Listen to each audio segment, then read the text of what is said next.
Hello everybody and welcome to what will be the last weekly Headmasters Assembly, because the final assembly I'll give will obviously celebrate the end of term achievements in a week or so's time. So as usual, I'll start with the Headmasters Special Accommodations. As you know, all the Headmasters accommodations and credits and merits will be posted online, and congratulations again to all of those that have done so well to achieve those awards.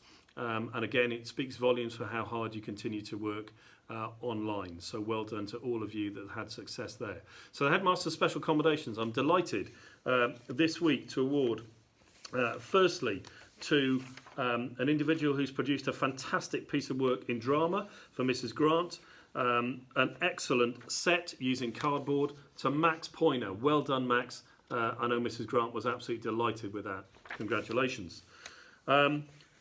This young lady has won a Headmaster's accommodation, a special accommodation again already this term, as I know has Max, who already presented.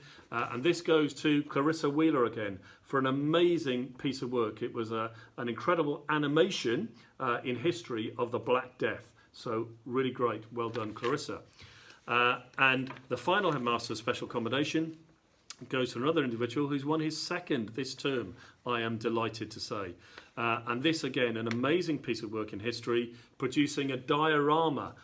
So James Tomlinson, huge congratulations to you. An amazing diorama of the Normandy landings and the beaches and what it was like on those beaches as the soldiers landed. So congratulations to James, fantastic piece of work. So as this is my last usual assembly, I just wanted to say to you how proud I have been of you as pupils and us as a whole community throughout particularly these last few months, these unprecedented last few months during the pandemic. I have been incredibly proud of your engagement online and all you've done to support one another and what we have done to support the local community as well, and all the hard work that's going on in the local community during this time. And as you can appreciate, as a scientist and as a biologist, I think we can learn lots about being a good community from other organisms, and in particular other animals. And I'm just going to give you a few quick examples. I'm sure lots of you have seen meerkats in zoos, etc., around and wildlife parks around the country. And you'll probably know that meerkats have sentinels who effectively act to as sentry duty positions to make sure they protect the rest of the community when they're asleep. And of course they take it in turns to do that. Geese is a great example of a really good community, because geese, as I'm sure you've all seen, fly in a V formation. I'm sure you've all seen that, them flying ahead over your head in a V formation. And the reason for that, of course, is to reduce resistance in the airflow to those flying behind. So the one at the front has got the hardest work and has to work extremely hard to obviously make it easier for those behind. And those right at the back actually honk. And the reason they honk, of course, is to encourage the ones in front to keep, obviously, working as hard as they can and to thank them effectively for making their life at the back a little bit easier. But of course, they do eventually take it in turns. So the one at the front will eventually move to the back. So what it means is as a formation and as a community, they can fly that much further. And in fact, geese can fly up to around 115 miles a day. Pretty amazing. And if one of them does struggle and becomes a little bit weak and tired and falls, obviously drops to the ground, then two other geese always go along with it to try and support that member of their community, to try and make sure that they can get back up in the air and fly to their final destination. Again, that's what all good communities do. Another good example, of course, is penguins. Penguins, of course, that huddle together.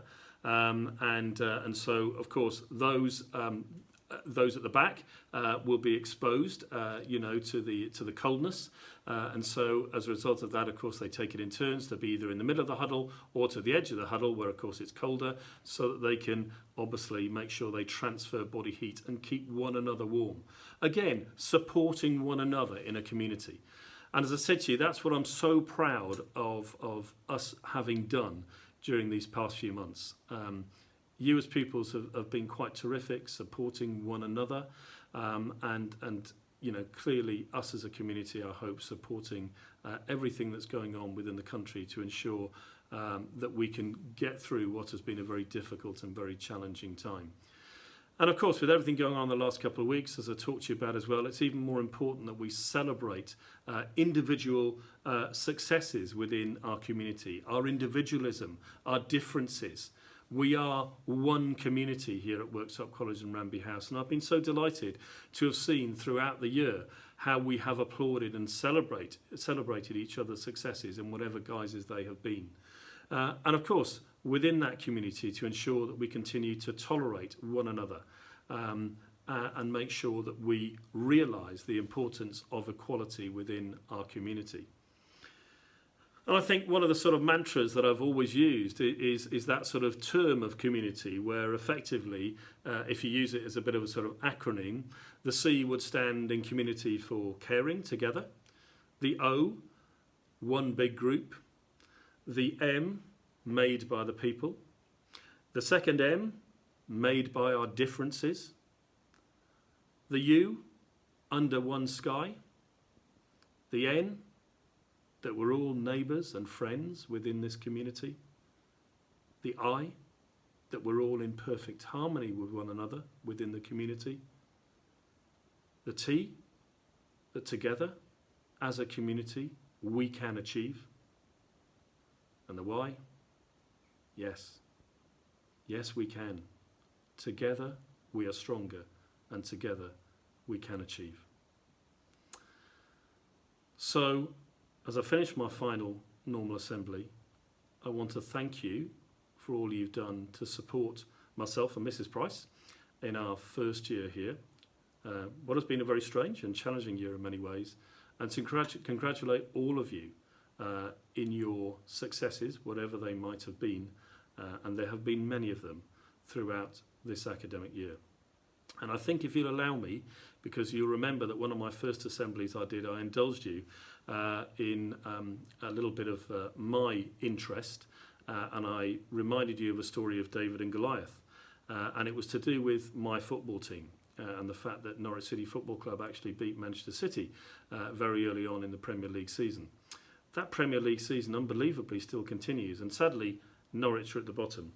But I'm still very proud of my football team, and tonight they return to Premier League action, and let's keep our fingers crossed that maybe by sticking together as a team and as a community, they might be able to avoid relegation.